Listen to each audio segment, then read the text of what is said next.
Below is the opening installment of the tale.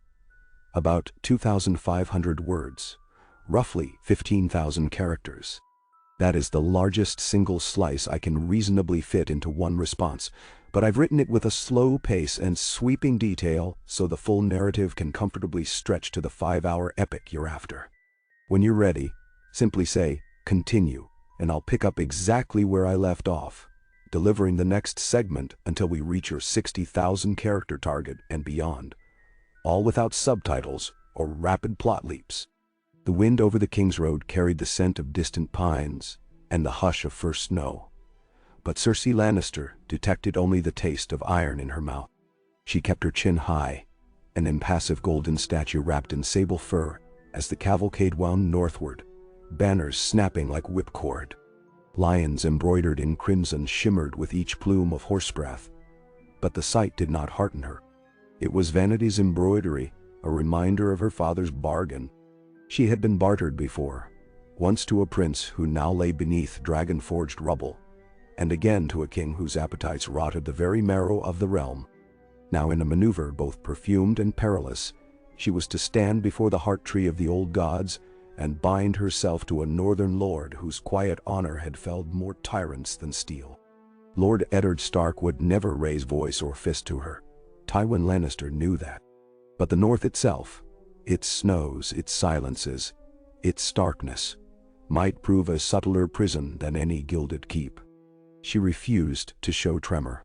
Her twin brother rode behind the column, command of the royal escort resting upon his shoulders, but every league drove a wider fissure between them. Ymmy had joked, at first, about how wolves and lions could never share a den and still hope to keep their throats unbitten. In the hush of Mashang Oaks, his laughter echoed strangely, as though he were laughing at a funeral pyre not yet lit. At twilight on the 5th day, Winterfell's walls rose from the gray like carved obsidian. Torches lined the battlements, their amber glow smoldering against fresh fallen snow. The smoke of hearth fires braided into the sky, and the castle seemed to breathe. Slow, patient breaths of a giant at rest. Cersei tasted the chill upon her lips as her entourage clattered through the gates. She could feel the eyes upon her. Minor sons with soot on their faces, maidens whose flax hair glinted pale as moon-washed linen, stoic sentries in fur-lined cloaks. None bowed low. Instead, they watched, inscrutable, as though they weighed the measure of lion's hide and found it ill-suited for northern frost. Lord Eddard Stark awaited her in the grand courtyard, beside a column of guards clad in muted gray and white, direwolf crest scarcely visible in the half-light. He was younger than tales had painted, lines of war and rule sketched across an earnest brow, yet unbowed by age. In his eyes she saw something startling, a glimmer of reluctant courtesy wedded to flint-hard resolve. Ned Stark knelt with stiff dignity and offered gloved hand to help her dismount. "My lady," he said, words plain, voice low, made for calm counsel beside roaring hearths, not for songs in great halls. "Winterfell welcomes you." No fanfare, no florid speech. The simplicity unsettled her more than any flourish could have. A queen twice over, soon thrice, and greeted like a solemn guest rather than prize. She inclined her head, heavy with jeweled diadem, and let her boots meet the stone. The betrothal feast filled the hall with steaming scent of venison and herb-thick stew. But the company felt narrower than at court, fewer eyes, yet every gaze more piercing. Cersei wore a gown of red silk, trimmed in snowy stoat. Beside her, Ned Stark sat in wool of dusk gray, a single silver direwolf clasp at his shoulder. Young Master Robb watched her with guarded curiosity, a boy's pride barely masking the nerves of a cub-meeting lioness. Lady Catelyn, a shadow unspoken, remained far away in the eyrie, tending a sister's half-mad grief. The absentee cast its own hush across the benches, though no one dared name it aloud. When the hall quieted, and only the soft crackle of pine in the central hearth remained, Maester Luwin rose to speak the old god's blessing. Cersei felt the authority of southern septs, slipping like sand through her fingers. Here, faith was knotted in the roots of an ancient tree, not penned within marble domes. She held still, While Lord Stark removed his gloves and placed a hand over hers, rough palm raspy against her satin. A vow formed in the air between them, wordless, yet weightier than rings of forged gold. That night, sleep eluded her within chambers paneled by dark-honeyed pine.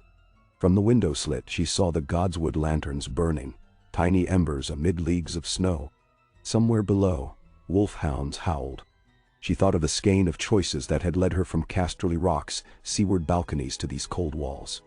Her father said alliances were threads woven in time. If spun taut, they might bind kingdoms. But if allowed to slacken, they'd strangle those foolish enough to trust them. Was she now thread or not? Prisoner or jailer? A quiet knock interrupted. Jaime slipped inside, golden hair like molten coin against the dim. He closed the door and leaned back, arms folded. "They'll send me south again tomorrow," he muttered. "King Robert demands his Kingsguard near his wine cup." Robert. The name soured her tongue. In his wake trailed feasts, debts, and rumors of bastards. Yet he remained the hinge upon which realms turned. Tywin had calculated well. A Stark Lannister pact would hem Robert's indulgence with northern restraint and Lyon's ambition.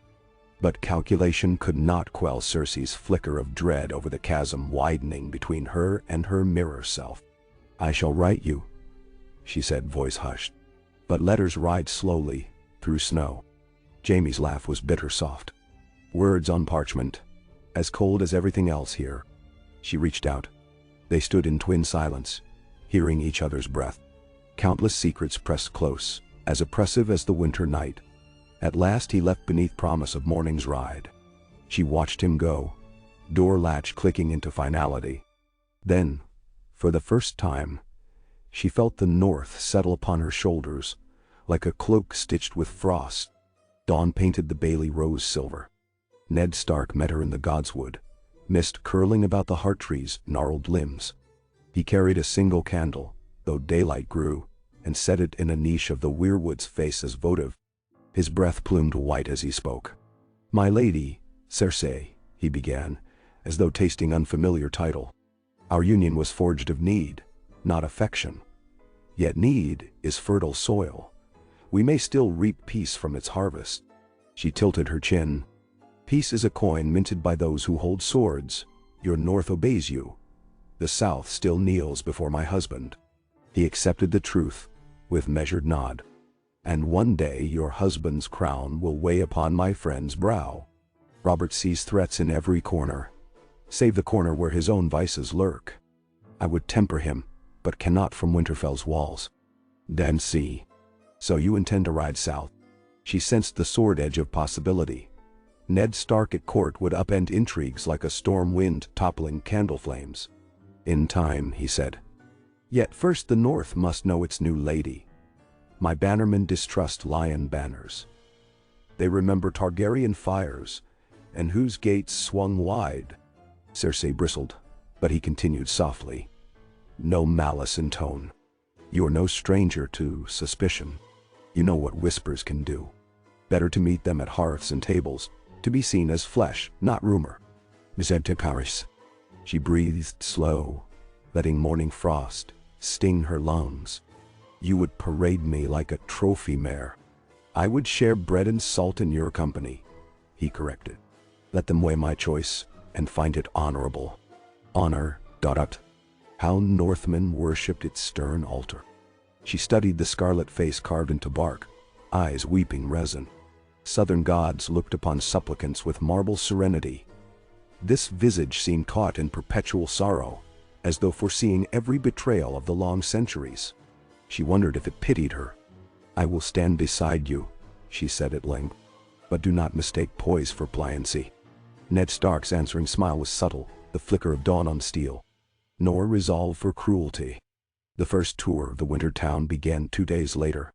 Snowmelt dripped from slate roofs, the air pungent with tanner's lye and forge smoke. Cersei rode a piebald mare, her cloak clasp trimmed with lion heads of beaten brass that caught the sun. Children gaped. A few touched the hem as she passed, daring each other in hushed giggles. She offered them ghost of a smile. Small concession, but gossip traveled swift. She spoke with apothecaries about frostbite balms, questioned millers on grain levies. Surprise softened their sternness when she pronounced full coin to repair a collapsed granary roof before deep winter. The North, she found, respected action above all sermons.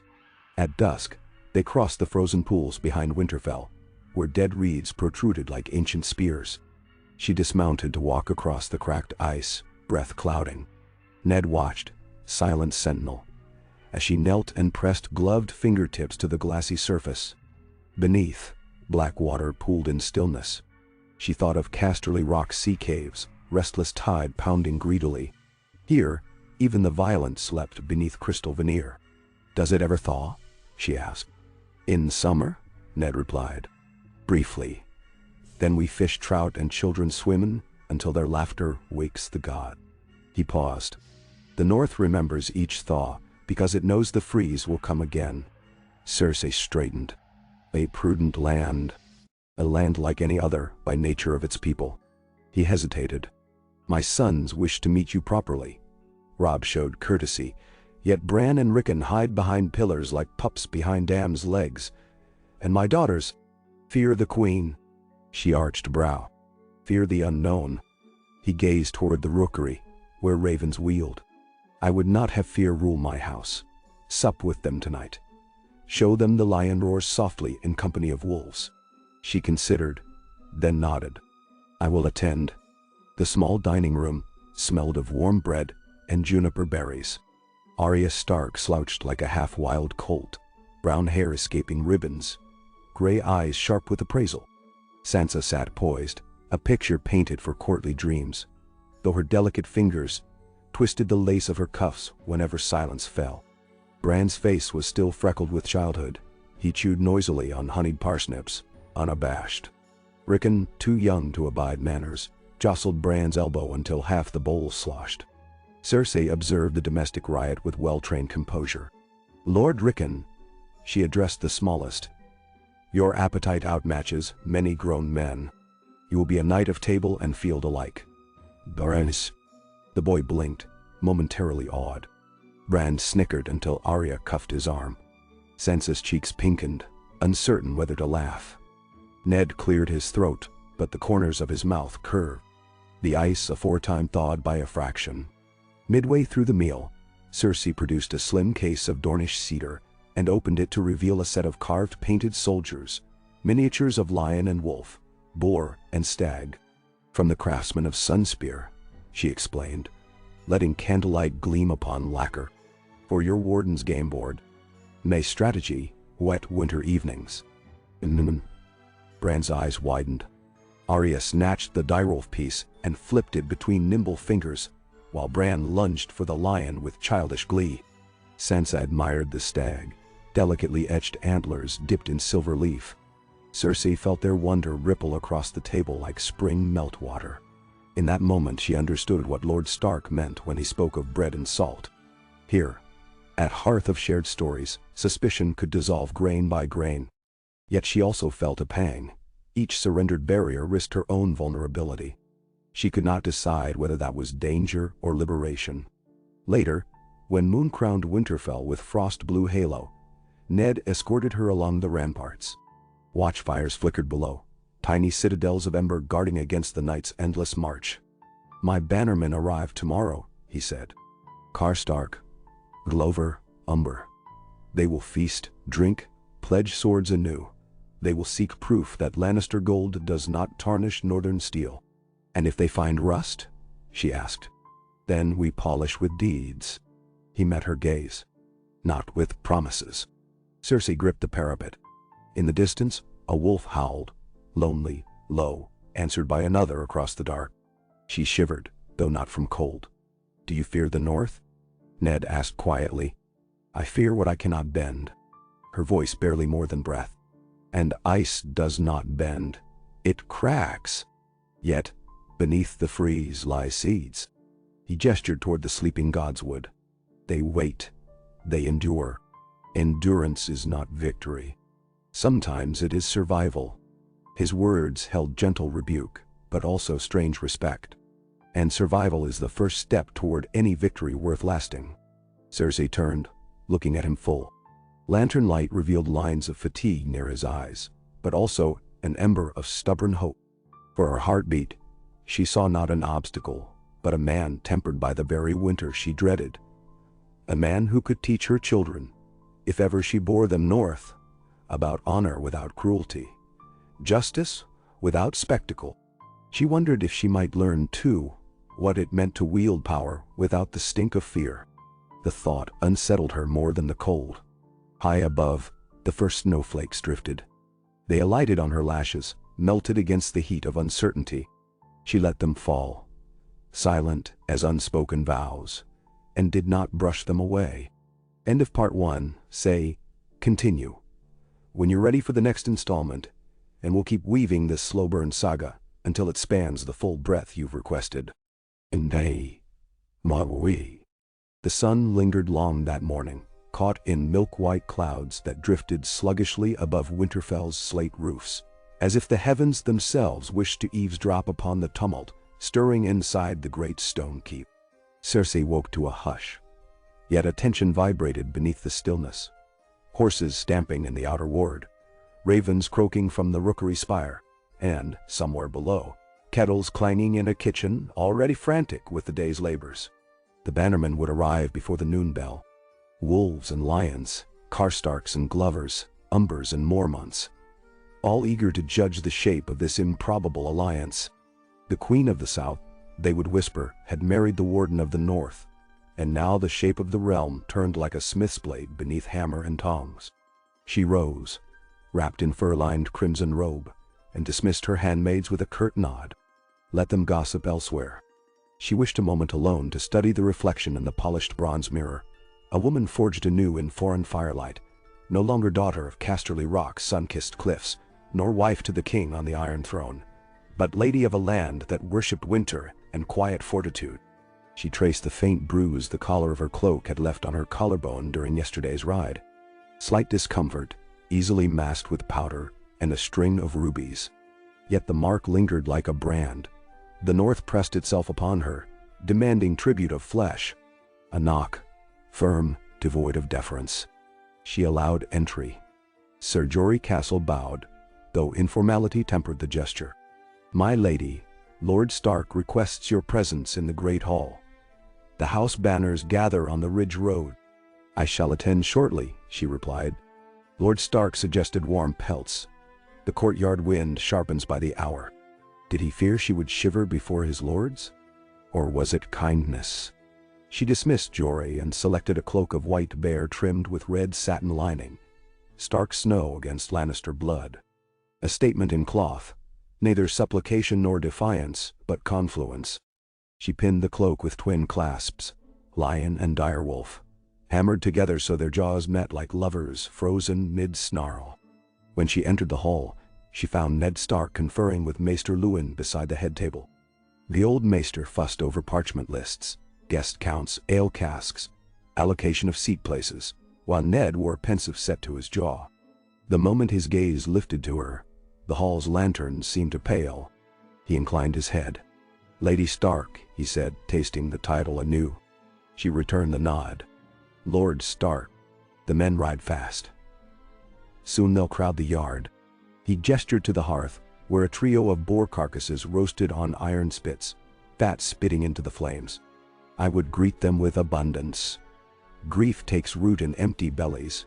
Suspicion grows in drought of ale." She followed his gaze to the trestles stacking with trenchers, wheels of goat cheese, crocks of butter swirled with garlic and chive. An army could camp a fortnight on this fare. An army might, he conceded, or a North starved of trust. She sensed the deeper layers. Ned prepared not merely a feast but a theater. Hospitality would be his overture, his proof that a lioness could share winter bread without bearing fangs. Yet she would not play mute prop. She would harvest from these lords something of her own. Alliances, leverage, latticework threads she could tug, should the game turn. "Let us be ready then," she said. Bells tolled as the first party rode through the outer gate, a column of Karstarks upon shaggy mares, white sunburst sigils half-frosted in rime. Rickard, Karstark himself, dismounted with curt efficiency. Snow speckled his black beard. His eyes, like chips of flint, assessed the banners fluttering above Winterfell's ramparts. When Ned strode forth to clasp his forearm, Cersei observed the barely perceptible pause before Karstark's acceptance, as though the Lord weighed honor against unease in that heartbeat. "Winter keeps its promises, Lord Karstark," Ned greeted. "And breaks none, I trust," Rickard replied, gaze flickering toward Cersei's cloak stoutie. "The tales we heard down the White Knife spoke of southern silk and gold, replacing good northern wool." She lifted her chin. "Silk may gild the body, my lord, but it cannot warm the heart. For that we share meat, mead, and common cause." Rickard studied her. "We shall see." Next came Lord Glover, clad in pine-green surcoat, snow caking the loops of his greaves. He offered a stiff bow, eyes softer but wary. Behind him trotted Haley's Hornwood, then Alysanne Mormont, astride a mottled gray bear of a horse, mail gleaming beneath her heavy cloak. The Greatjon thundered last, umber banners snapping like canvas thunderheads. He swung from his saddle with a roar of laughter that echoed off stone. "By the hairy bollocks of the old gods," he bellowed, clapping Ned on the back so hard the warden staggered half a step. "You've wed a lioness. Will wonders never cease?" The Greatjon turned to Cersei, offered a bow so mocking it threatened offense, until she saw mischief rather than malice shining in his eyes. "Do lions purr in the snow, my lady?" "Only when well fed," she answered. He guffawed. "Then feed us, and I vow we'll purr till spring." Boisterous though he was, Cersei could not ignore the measuring glances that darted among the lords as they beheld her. Every crease of her cloak, every inflection of her speech, each small gesture of hand upon hilt or goblet, these were pieces they'd slot into judgments about the pact binding North and West. Ned wanted them to find steel beneath the fur, resolve, not conquest. She must provide that steel even as she advanced her own ends. The feast erupted in color and clamor before the 5th hour. Greatjon Umber drained horns of ale faster than the cups could be refilled. Mormont men roared bear songs so raucous the rafters shook.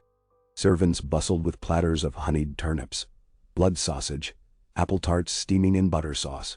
Yet for all the mirth, a hush clung to each conversation when Cersei passed. She felt it like chill seeping through boots. Lords pivoting in half circles to watch the lion in winter. She chose her moments carefully. Beside the hearth she spoke with Lady Alysanne of Bear Island about skirmishes with reavers along the stony shore, offering to petition the crown for ships to patrol the bight. Alysanne, ever blunt, eyed Cersei's rings of red gold. "We need hulls, not jewels," she said. "I speak of cedar planks and iron nails," Cersei answered. "Gold is but the means."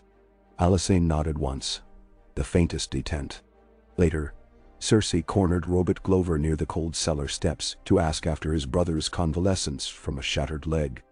The Lord's surprise gave way to gratitude when she recited details drawn from Lannisport chirurgeon's letters. She had ordered copies sent north the week prior. Small courtesy, but it planted seeds. Yet her keenest exchange occurred with Rickard Karstark. They met at the edge of the dais, flanking a massive cask of Arbor Red. Karstark swirled wine in his cup, eyes reflecting torchlight as though harboring coals. "You would bring a Lannister blade to shadow these halls," he said in low voice. "I bring a Lannister mind," she corrected, leaning close. "And a queen's memory. I know how oaths fracture when left untended." "Naharu," he sipped. "Memory cuts both directions, my lady. The North remembers Mad King's fire and Prince Rhaegar's desertion of vows. We recall the price of Southern games. Then recall also that Tywin Lannister's gold bankrolled Robert's rebellion," she murmured. "My house paid for victory in coin while your sons paid in blood. Coin yet remains." Karstark regarded her a long moment. "Coin," he echoed. He glanced beyond her to where Ned conversed with the Greatjon. "And what would you purchase, if not thrones? A future in which neither wolves nor lions starve." She let her voice soften. "Your coffers thin, winter schedules no mercy. Trade routes from White Harbor to the Westerlands could thrive if guarded by combined banners. Think on how many hearths that warmth would reach." He bowed, acknowledgement yet not assent, and moved away. She watched his broad shoulders merge into the crowd, and allowed herself the smallest exhale. Seeds, again, scattered in frost. The feast wound late. Wolves feasted heartily, yet howls of drunken laughter tapered into murmurs as candles guttered low. Cersei slipped from the hall before the last song died, skirts whispering along the corridor. But in the gallery beyond the great doors, she halted. Ned Stark stood silhouetted against stained-glass moonlight, arms folded. "You left early," he observed. The night had extracted enough homage. She moved closer. "Your bannermen test the pelt of the lion. Some may yet accept warmth over war. They will, given time." Ned's gaze lingered on her face. "You handled them well." She raised a brow. "Did you doubt?" "I labored to imagine how Cersei Lannister would fare where daggers come sheathed in silence, not silk." A hint of wry warmth edged his voice. "I think they found you formidable." "Formidable." The word curled pleasingly, absent the fear it evoked at court. "Silence is an honest weapon," she said. "It leaves no illusions about intent." He studied her a moment longer, then gestured down the passage. "Walk with me." They traversed the covered bridge arching above the hot springs. Mist drifted through timber beams, wrapping their strides in spectral coils. Far below, red gold ripples glowed in moonlight where scalding water met winter air. The scent of minerals and damp stone rose. "Robb asks after your children," Ned said, voice hushed by echo. "He wonders if they will visit come summer." "My children." A flicker of ache, sharp as frost against skin. Joffrey's proud sneer, Myrcella's shy smile. Tommen's chubby fingers grasping for kittens, all south in King's Landing's gilded cage. Robert would never send them north. The realm prized heirs near the throne. It may be some time before they see Winterfell. Ned's silence felt heavy. Then, distant scars, young hearts, less than lies. She halted. "Lies are mortar of kingdoms, Lord Stark. Tear them down too quickly, walls crumble. But walls built on falsehood keep no invader out forever." He met her gaze squarely. "And when those walls fall, the ruin buries the innocent first." She held his stare, keenly aware of the gulf between them. His relentless honor, her cultivated pragmatism. Yet beneath the clash of ideals lay shared truth. Both had seen innocence crushed beneath ambitions of men. She quelled the tremor rising in her throat. "I will write my children," she said softly. "I will tell them the truth, that their mother walks among snows and finds them beautiful." His lips turned faintly, not quite a smile. "They will trust a mother's witness." They resumed walking. Wind keened between eaves, and she drew her cloak tighter. "I learned something tonight," Ned said after a while. "Oh?" "That lions do not truly hibernate in winter. They hunt by patience rather than pursuit." She glanced sideways. "And what of wolves?" "Wolves survive by pack." He paused. Perhaps lion and wolf, together, might learn a new kind of hunt. The words hovered between them like breath fog in ice-still air. She felt the bridge's planks vibrate faintly with distant resonance, the deep heart of Winterfell pulsing, as if the old castle listened. When they parted, Ned offered a curt bow, formal yet laced with something gentler. She watched him depart, his boots quiet on ancient timber. Only when he vanished into the stairwell did she let her shoulders loosen. She pressed a palm to the railing. The wood, warmed by water vapors, steamed beneath her glove. Somewhere far south, King's Landing glittered beneath torches and rumors. But here, in this hush of frost and furnace, a new power flexed. Deliberate, patient, unseen by those who measured strength only in crowns. Snow fell 3 days without cease. Winterfell's courtyards transformed into valleys of white drifts, ramparts bristling with icicle spears. The bannermen lingered, trapped by weather's fickle walls, and thus Cersei's campaign of influence continued. She walked the kennels with great John Umber, praising the muscle of his mastiffs.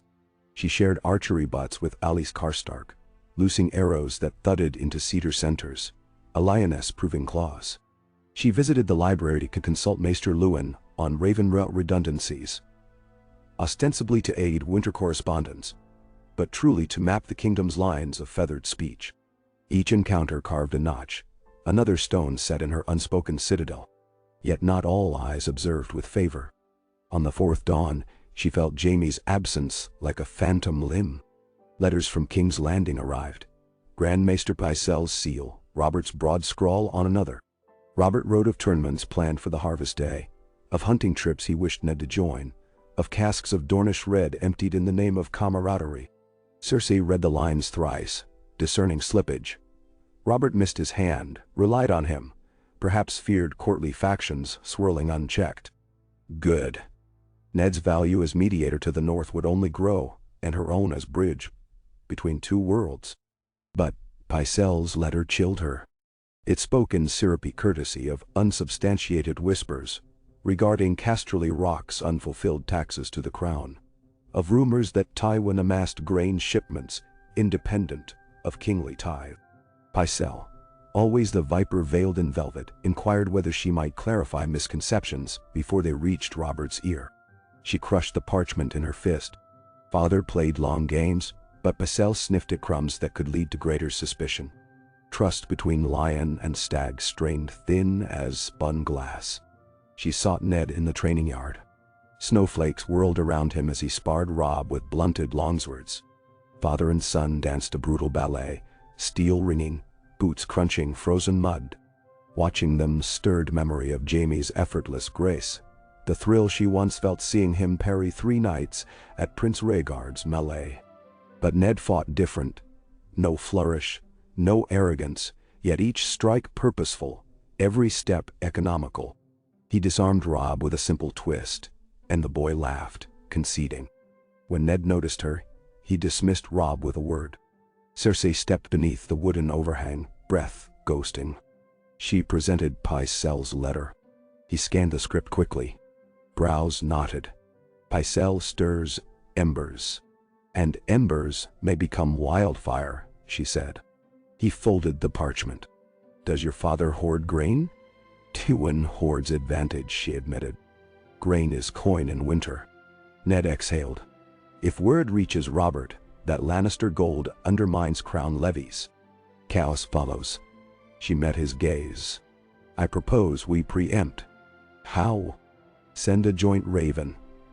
Stark and Lannister seal endorsing a northern shipment of barley southward. Gift to the crown. Let it arrive ere Pycelle can spin darker tales. Nainacy. Ned considered. A gift may quell Robert's doubts and buy us goodwill. She let a wry smile curve. You teach me of northern patience, allow me to teach you of southern theater. He nodded slowly. Very well. Their quills scratched together that night, ink and ash mingling in candle smoke. 2 sigils pressed wax against parchment. Direwolf and lion conjoined. She watched the wax cool, heart thrumming with aches she barely understood. This conspiracy of peace felt more intimate than any bedplay. She drew back abruptly. Ned noticed her retreat yet said nothing. Only offered the parchment to Maester Luwin's waiting satchel. When the maester left, Ned extinguished the lamps, save one, leaving them in golden gloom. Thank you, he said. For what? For choosing realm over blood. He paused. Such choices weigh heavy. Do not mistake strategy for sacrifice, she murmured. I protect my house by protecting this kingdom. Yet you shoulder risk. So do you. She tilted her head. Among my father's lessons, power is risk married to will. And honor? He asked softly. She hesitated. Honor is... The story told after risk succeeds. A shadow of sadness crossed his face. Honor is the lantern carried through the dark, even when one stumbles blind. Cersei folded her arms. Lanterns shatter when dashed against stone. And yet, we carry them. He smiled faintly. Good night, Cersei. She watched him depart, lantern halo receding until darkness swallowed him. She felt the north breathe cold mist around her, whispering secrets older than thrones, older than dragons. Stories of men and women who chose duty over desire, sacrifice over solace. She clenched her fists, fingernails biting palm. Where desire ended and duty began, she could no longer tell. Storm clouds rolled coastal skies days later, and with them arrived a raven of midnight hue clutched in trembling talons. It bore news that stirred every hall in Winterfell. The hand of the king, Lord John Arryn, had taken ill with a chill of the chest while traveling from the Vale. Pycelle's seal again.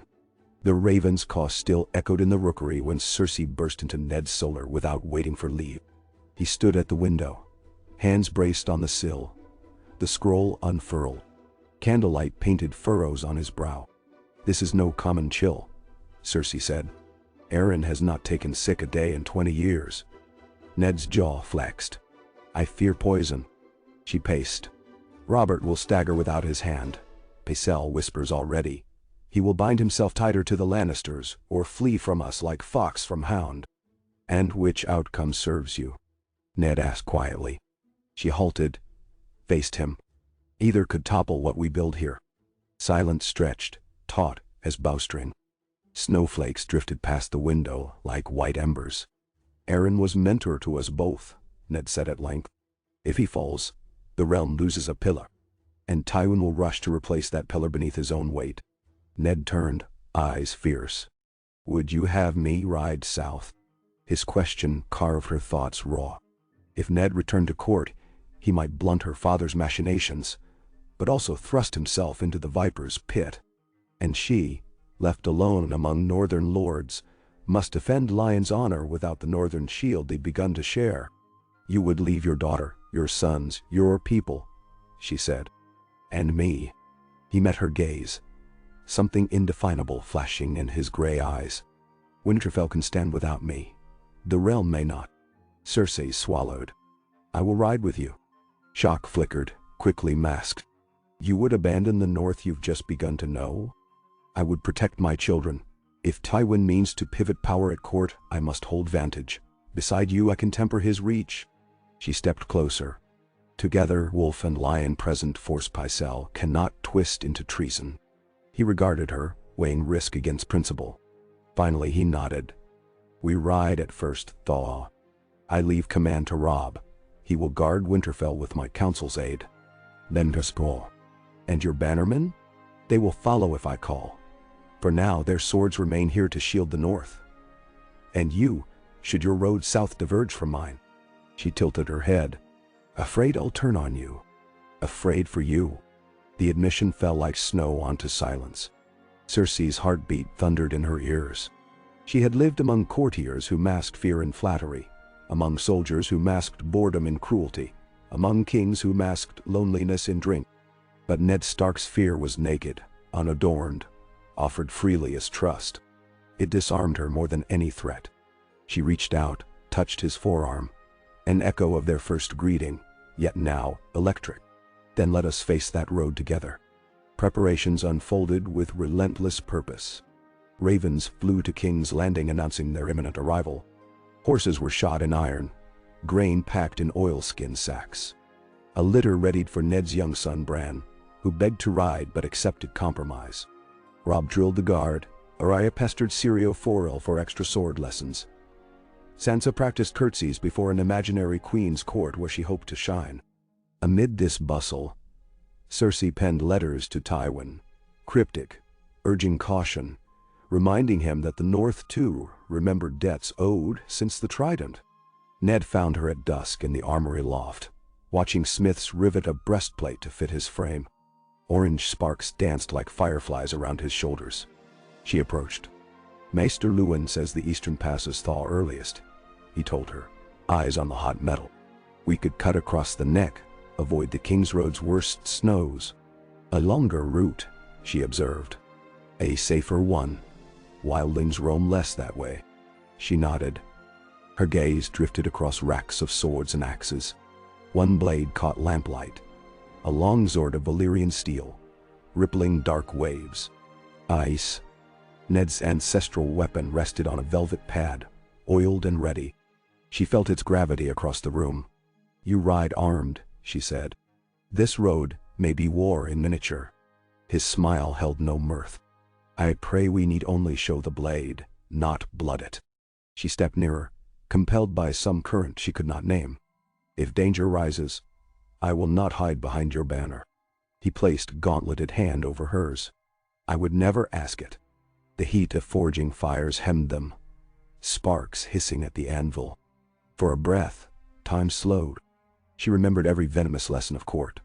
Never reveal doubt. Never yield trust. Never stand where someone may strike. Yet here, amid steel and ember, she felt something shift, like ice cracking to reveal running water beneath. "I have worn many masks," she whispered, yet none fitted so strangely as this. Winter Queen, lioness among wolves. He squeezed her fingers. Perhaps no mask at all, only the face beneath. Tears threatened. She blinked them back fiercely. Tears had no place here. She withdrew her hand. "We depart at dawn." He inclined his head. No further words needed. That night, as ravens slumbered and Winterfell's towers gleamed silver under half-moon, Cersei ascended the battlements alone. She looked south, toward kingdoms stitched in shadow beyond the horizon. Somewhere across those leagues, Robert caroused. Jaime served. Pycelle plotted. Tywin calculated. And her children slept unaware of the tremor moving beneath the realm. Snow ticked against her cloak. She closed her eyes. The north breathed around her, the deep, eternal breath of old gods hidden in stone roots and frozen streams. She felt them, distant yet omnipresent, like the memory of a song once sung by a mother, now gone. They spoke not in words but in stillness, an invitation to listen beyond ambition. When she opened her eyes, she saw movement below. The direwolf statues flanking the gatehouse, carved from basalt, seemed almost alive in moonlight. She imagined one turning its head, regarding her with knowing eyes. Lion and wolf, side by side. For a moment, she wondered if such union was madness. Then she remembered Ned's lantern in the dark, and the seeds she'd sown among wary lords, and the letters winging south, and she thought, perhaps madness is the soil from which new worlds spring. Wind shifted, carrying a scent of pine and distant hearth fires. Cersei inhaled, letting the cold purge the last dregs of wine from her veins. She touched the clasp at her throat. Wolf and lion forged into single device.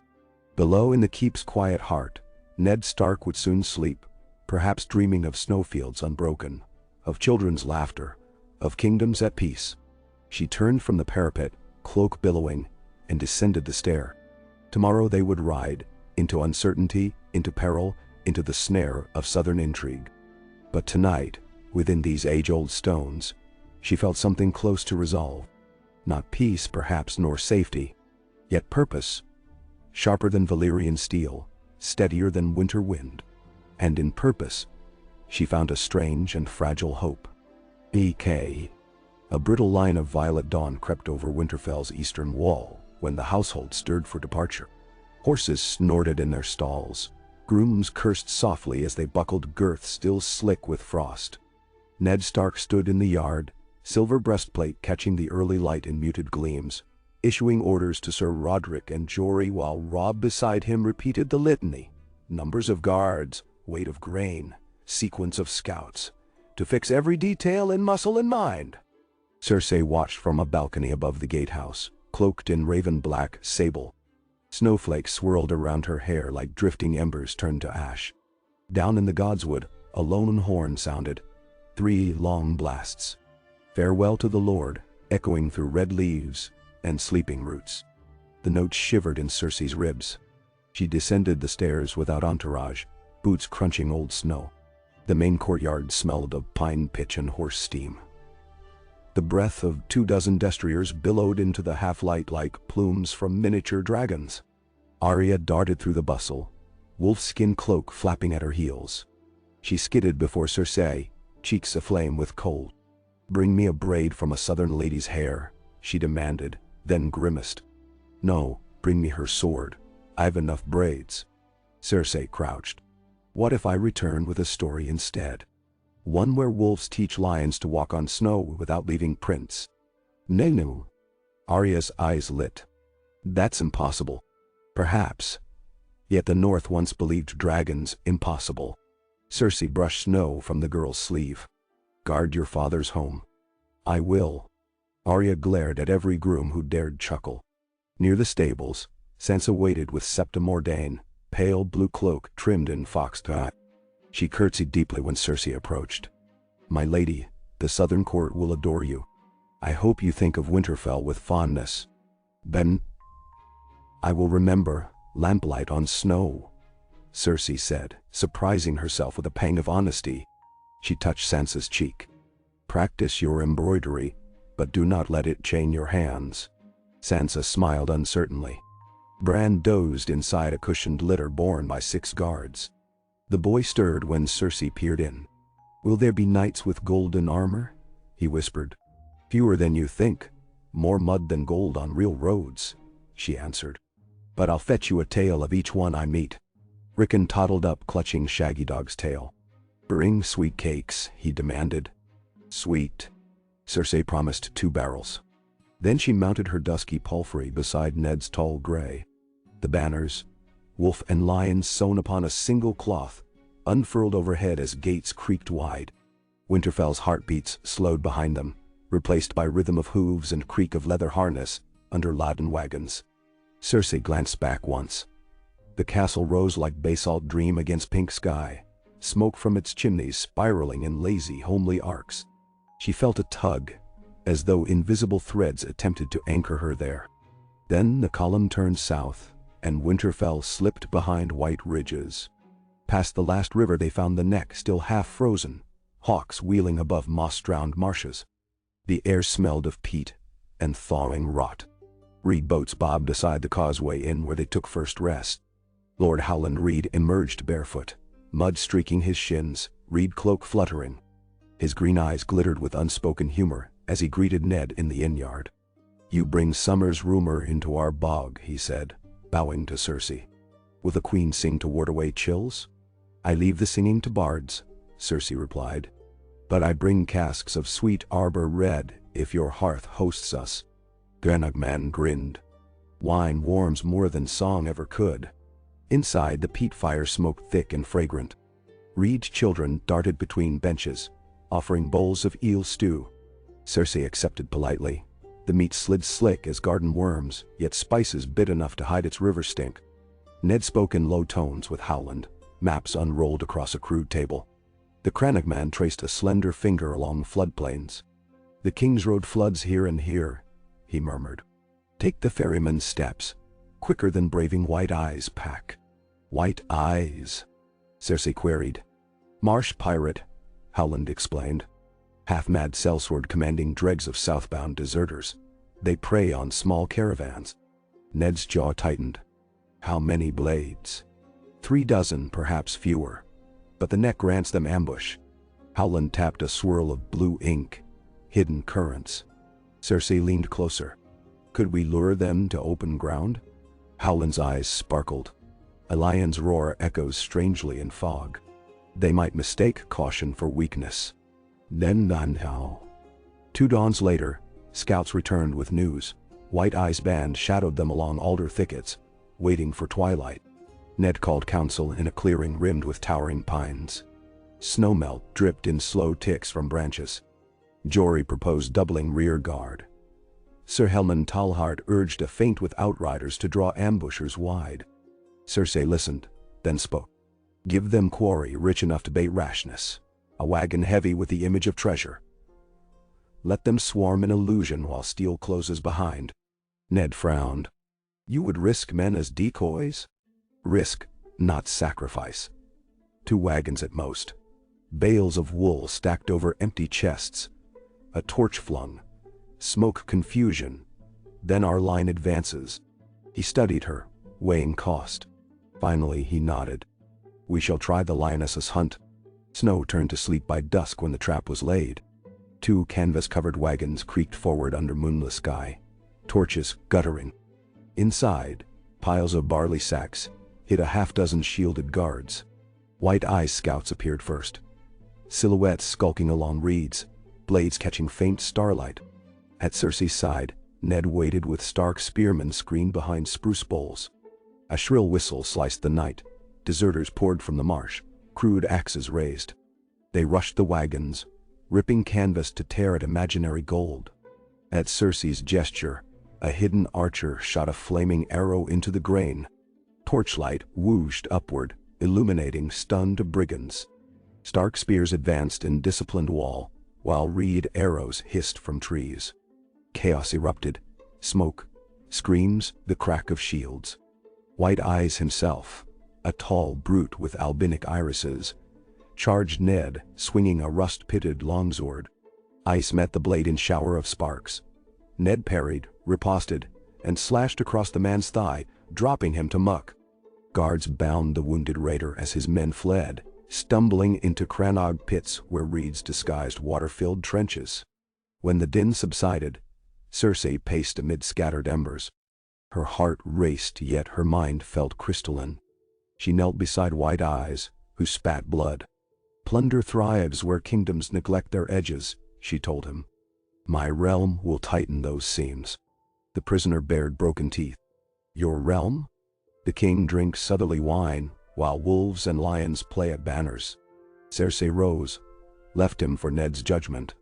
The warden ordered rope to haul raiders back to Moat Cailin for trial, justice tempered by witness. He approached Cersei, sweat mingling with sleet on his forehead. "Your plan spared many lives," he said quietly. "It spent some grain," she replied. "A worthy barter." He regarded her with complicated eyes, admiration, perhaps wariness too. She returned to her horse, unwilling to dissect emotion. At Moat Cailin's blackened towers they found respite. The ruin squatted upon green-gray stones, colossal heads of lizard lions sheared by time. Cersei walked the battlements, marveling at age-chewed ramparts where first men once bled iron to hold the north. Seagulls wheeled overhead, loners blown in from the bight. That night, Ned summoned her to a vaulted chamber roofed in nettlestone. Rain hammered high slits. A wide oak table bore parchment, sealed with crimson wax. She recognized the sigil, Golden Lion. "It arrived by raven," Ned said. She broke the seal. Tywin's script marched across the page in precise, ungilded lines. Rumors swirl of your ride south. King's mood blackens. He blames northern delays for Aaron's faltering. Whispers names Stark, indolent. Return swiftly, lest court vultures sharpen claws. No warmth, no endearment, only strategy. Cersei folded the parchment. "Father plays drums." Ned's gaze cut like frost. "Does he suspect motive?" "He suspects fear, and fear is enough to move armies." She paced before the hearth. "If Robert believes you tarry, he might appoint another hand before hearing you." "Who?" "Stannis." "Never. Robert mistrusts his brother's humorless counsel. He'll choose a friend, perhaps Renly, perhaps a reach lord fat with coin. Or worse, Littlefinger whispering easy solutions." "Meberu." Ned considered. "Then, we hasten." "We must," she agreed. "And when we reach King's Landing, we cannot present divided aims. Court feeds on cracks." Rain drummed a furious cadence above. Ned's shadow flickered across flagstones. "Say plainly what you ask," he said. "That you stand with me when serpent tongues coil, that you accept my counsel when webs tighten." She faced him. "I will not be pawn between father and king." He stepped closer, voice low. "I will hear your counsel, but I will not forsake honor for intrigue." "Then let honor navigate, and intrigue chart the shoals." She tilted her chin. "Together we may avoid shipwreck." Their breath mingled in chill air. A log cracked, sending sparks swirling like fireflies. Ned's hand brushed her cloak clasp. Wolf and lion interlocked. He traced the seam. Heat surged through her like molten gold. "Your fate twines with mine," he murmured, as though realizing truth aloud. "And yours with mine," she answered. His fingers lingered, then withdrew. He bowed formal, distance reasserted. "We march at first light." South of the neck, spring nudged winter aside. Budding alders lined the green fork. Crocus burst along verge of road. Still, chill hid in morning mists, making every campfire precious. On one such dawn, Cersei and Ned shared bread by the embers while riders struck tents. Cersei held her cup to steam warmth into her face. Your bannermen adapt to new discipline, she observed. Glower's men now drill by Lannister timing. Discipline travels faster than rumor. Ned fed the fire. They see profit in your efficiency. And you? I see partnership. He poked at kindling. But partnership breeds rumors of another kind. Cersei raised brow. Sordid fantasies of bed furs, you mean? Some. His cheeks colored faintly beneath stubble. Also doubts of where final loyalty lies. To this caravan, she said. To the realm. Then let them whisper. A shout interrupted. Sir Helman rushing from the riverbank, clutching a sealed scroll. Raven out of River Run. Ned cracked it open. Tully's seal, but Lysa's hand. Her husband Jon Arryn had died. Interred already beneath sept walls, bells still tolling. Lysa claimed poison by the lioness claw. She fled the capital with young Robin to the Eyrie. Cersei felt blood drain from her cheeks. She names you murderer, Ned said softly. May? She knew I favored her husband, we all did. She sees Lannister in every shadow. Ned's eyes met hers. But court will feast on accusation. Then we must beat the carrion to the corpse. Cersei's voice sharpened. Ride day and night, if needed. He nodded, jaw set. We reach King's Landing within 8 days or break our mounts. They rode. Spurs bit, hooves thundered. At dusk they trotted. By starlight they cantered. Guards rotated in relentless shifts. Bran protested sore bones. Cersei bribed him with tales of secret tunnels beneath Maegor's holdfast. On the third night, Robb discovered white-eyed deserters whispering to a Lannister camp follower. Interrogation revealed a bounty offered by unknown agents to delay the Hand's arrival. Ned ordered the traitor gagged and bound. Cersei confronted her remaining retainers with icy gaze. Any who sell my road for coin will find their tongues nailed to the king's gate, she announced. Silence swallowed the fire circle. Beyond the trident, golden fields spread. Cersei smelled new grass and distant rain. Memories pricked. Childhood rides with Jaime across the western hills. Laughter echoing between crags. She pushed the ache aside. 2 more days, and the red walls of Harrenhal loomed. Blackened towers clawing at clouds. They skirted the cursed ruin by Ned's insistence. No time for haunting legends. Ravens overhead, black flecks riding western winds, seemed to chase them with tidings of fresh court tempests. At dusk on the 7th day, they glimpsed the high road to King's Landing, a scar of white gravel slithering between vineyards sprouting first leaves.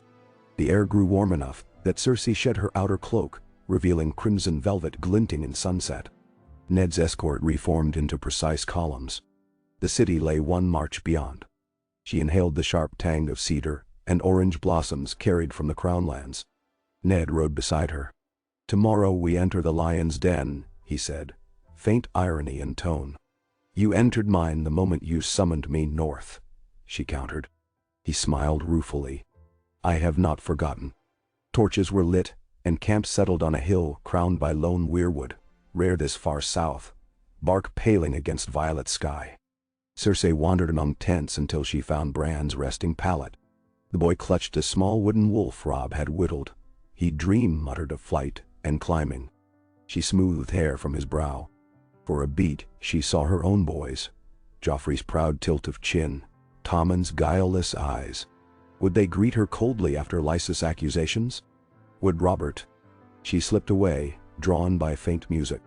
A singer from White Harbor strummed harp near the supply wagons, voice carrying plaintive ballad of Baal the Bard. Cersei paused behind stacked barrels, unseen. The song's refrain, the winter rose that blossomed red, shivered under her skin. She recalled whispered rumors that Rhaegar had loved a northern maid.